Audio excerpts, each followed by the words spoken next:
Assalamualaikum warahmatullahi wabarakatuh. Selamat bertemu kembali di mata pelajaran farmakognosi. Pada pertemuan kali ini kita akan membahas mengenai simplicia yang berasal dari Phycophyta, Myophyta, dan Mycophyta. Nah, sebelumnya kita harus mengetahui dulu apa pengertian dari Phycophyta dan Mycophyta. Phycophyta sendiri itu merupakan mikroorganisme yang serupa seperti ganggang, yang mana tidak bisa dibedakan antara bagian akar, batang, dan daunnya. Sedangkan Myophyta itu merupakan mikroorganisme yang mirip dengan jamur, dikarenakan struktur tubuh dan cara reproduksinya itu mirip fungi atau jamur. Nah, adapun contoh-contoh simplicia dari Phycophyta, Mycophyta, dan Myophyta itu antara lain nanti yang akan kita bahas ada 4, yang pertama ada agar-agar, yang kedua Saccharomycecum, yang ketiga Secale-cornutum, dan yang keempat ada Natrii alginas. Kita langsung bahas satu persatu, mulai dari agar-agar. Nah, agar ini atau agar itu termasuk dalam jenis Phycophyta, di mana memiliki nama lain agar-agar atau agar. Disebut juga glossa atau vegetable gelatin.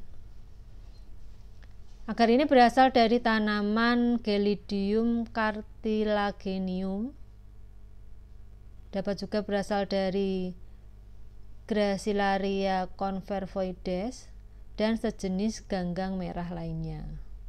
Agar ini berasal dari keluarga Gelidiaceae, dapat juga berasal dari keluarga Xerococaceae, dan berasal dari keluarga kelas Rhodophyceae.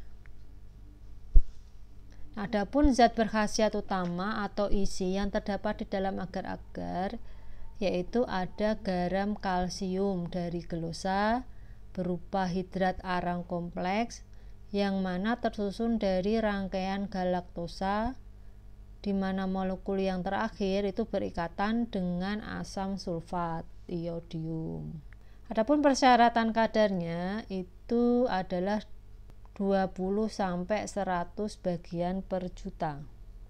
Adapun kegunaan dari agar-agar itu antara lain karena si agar-agar ini mampu menghisap dan mengikat air, sehingga dalam usus dia berfungsi sebagai pelumas dan penambah isi usus.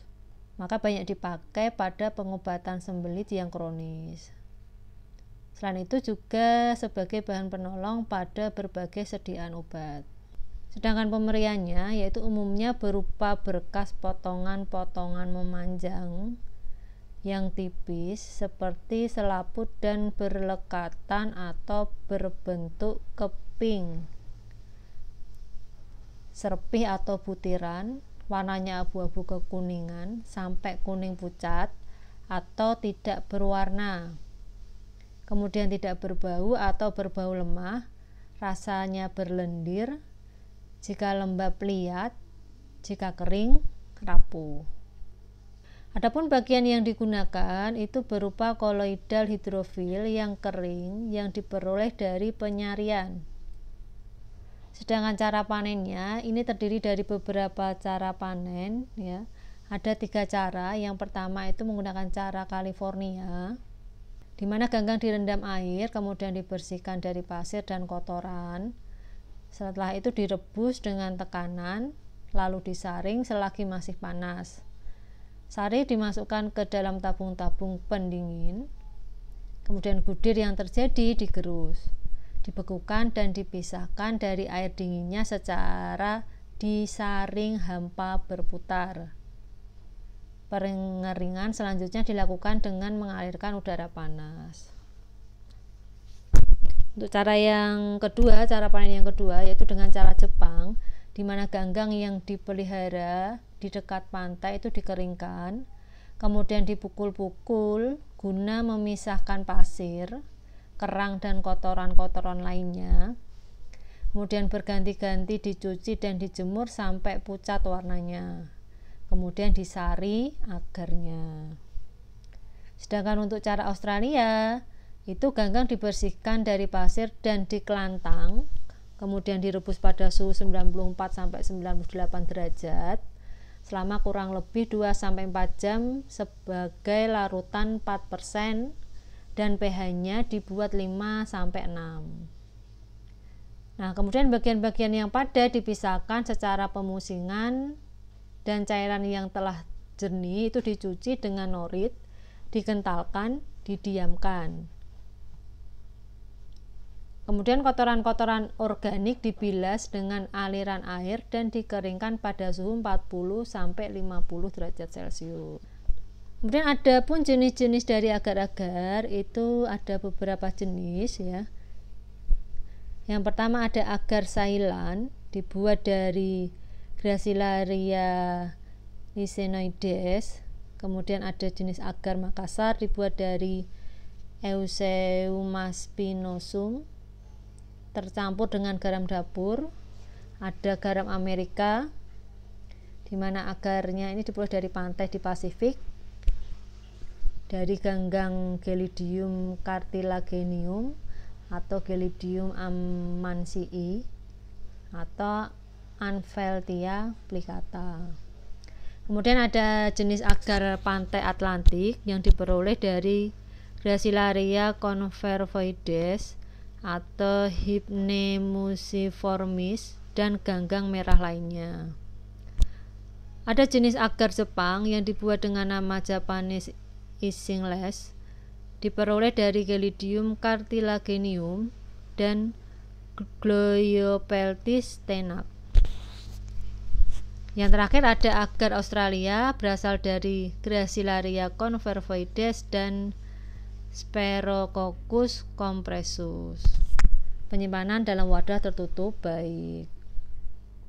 Kemudian kita lanjut ke Simlicia yang kedua, yaitu ada Saccharomyces siccum. Memiliki nama lain ragi kering atau dry yeast. Berasal dari tanaman Saccharomyces cerevisiae atau Candida utilis. Keluarganya Ascomycetes. Nah, ragi kering ini memiliki zat berkhasiat berupa vitamin dan putih telur. Digunakan sebagai sumber vitamin B kompleks dan zat putih telur. Bagian yang digunakan yaitu berupa ragi yang diperoleh dari biakan pilihan. Adapun cara panennya, ragi yang berasal dari pabrik bir itu disebut ragi bir kering. Dan apabila telah dihilangkan rasa pahitnya disebut ragi bir kering tidak pahit. Sedangkan ragi yang berasal dari kultur dengan media yang serasi itu disebut ragi utama kering. Adapun keterangan tambahannya, ini dalam 10 gram ragi setara dengan 35 kalori, 4,6 gram protein nabati, 0,2 gram lemak, 3,7 gram hidrat arang, 11 mg kalsium, 189 mg fosfor anorganik, dan 1,8 mg besi. Nah, mungkin untuk materi Phycophyta untuk minggu ini saya cukupkan sampai di sini. Untuk Simplicia yang ketiga dan keempat kita lanjutkan minggu depan. Sebelumnya saya ucapkan terima kasih kepada kalian semua yang sudah bersedia menonton video ini dari awal sampai selesai. Jika masih ada yang kurang paham, silakan tanya langsung melalui WA ataupun Telegram. Sekian dulu saya akhiri. Wassalamualaikum warahmatullahi wabarakatuh.